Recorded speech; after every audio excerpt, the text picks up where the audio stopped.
Hi, and welcome back to Purple Color Life. We've got some chainsaw cutting to do, and I'm going to talk to you about why I think chainsaws might be the best investment since gold and silver. Yes, I did sell my MS271. I'm going to talk to you about why I sold it, how much I got for it on the used market, and why I think chainsaws might be an incredible investment.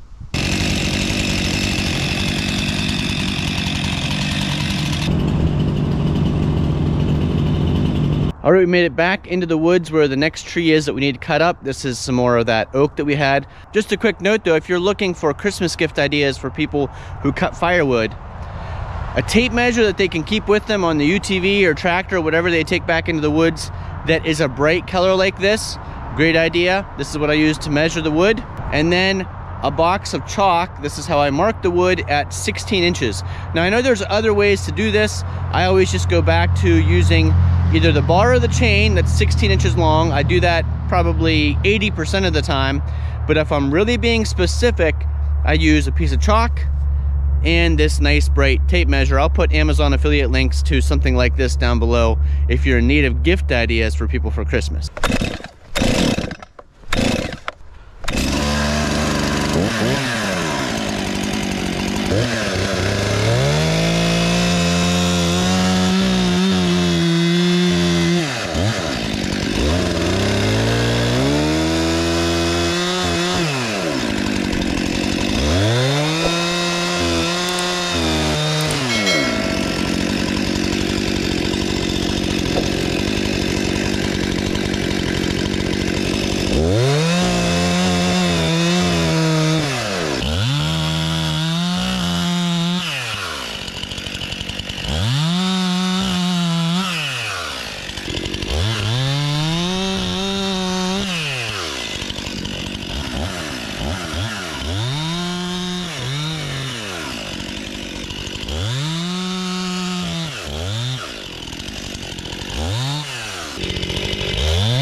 I did a video recently about how I chose the Stihl MS261C saw, and I had been considering the 500i and the 261.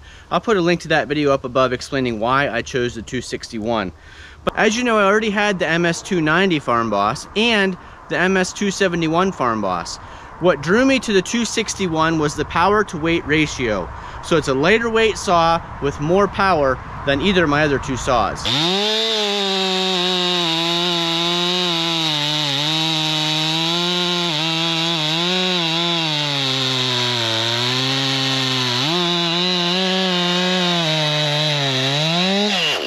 So when I bought the MS261C, I wanted to give it a try for a while, see how I liked it.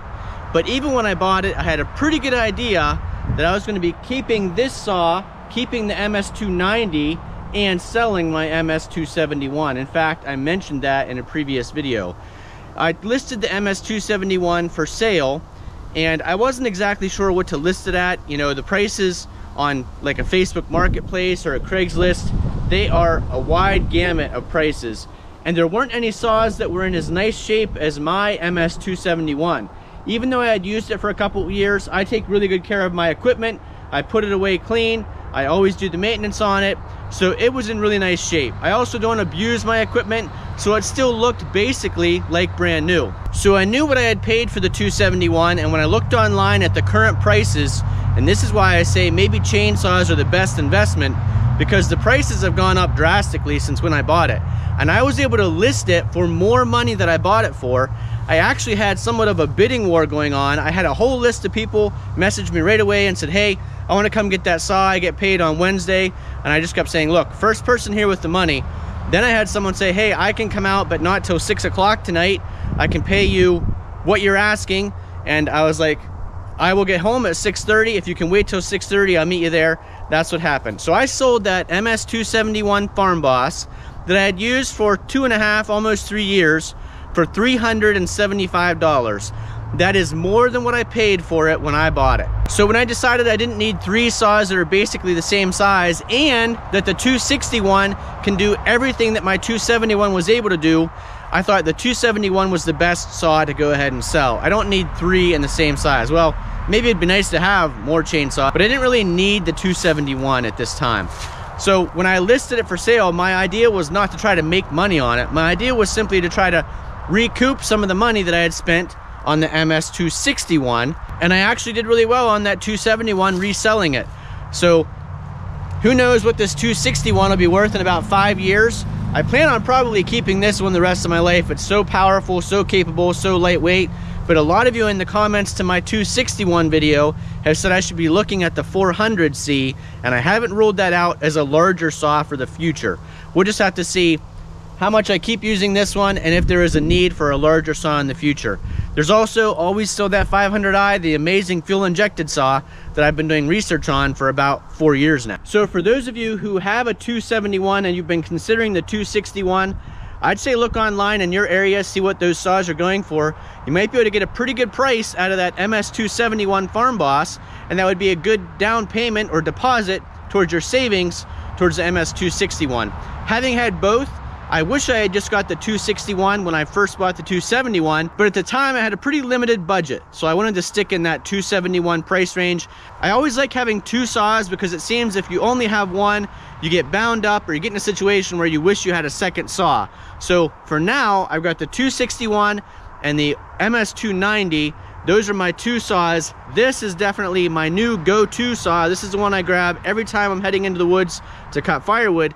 I've even thrown this on the back of the 4-wheeler heading to the woods so that if there are trees or limbs down across my way, this is a nice lightweight chainsaw to carry with me on the 4-wheeler, hop off real quick and cut some brush out of the way, then continue on my trail ride. So those inflation prices may have driven up the price of the 261 from when I started looking at it a couple years ago, but it also drove up the value of my 271, so it worked out probably about even. Buying that 271 when I did, using it for almost 3 years, selling it for more than what I paid for it, and investing in the 261 at this time. Thanks for watching. If you found this video informative and entertaining, we'd appreciate if you give us a big thumbs up. If you're not already following, we're really trying to get to 20,000 subscribers by the end of the year.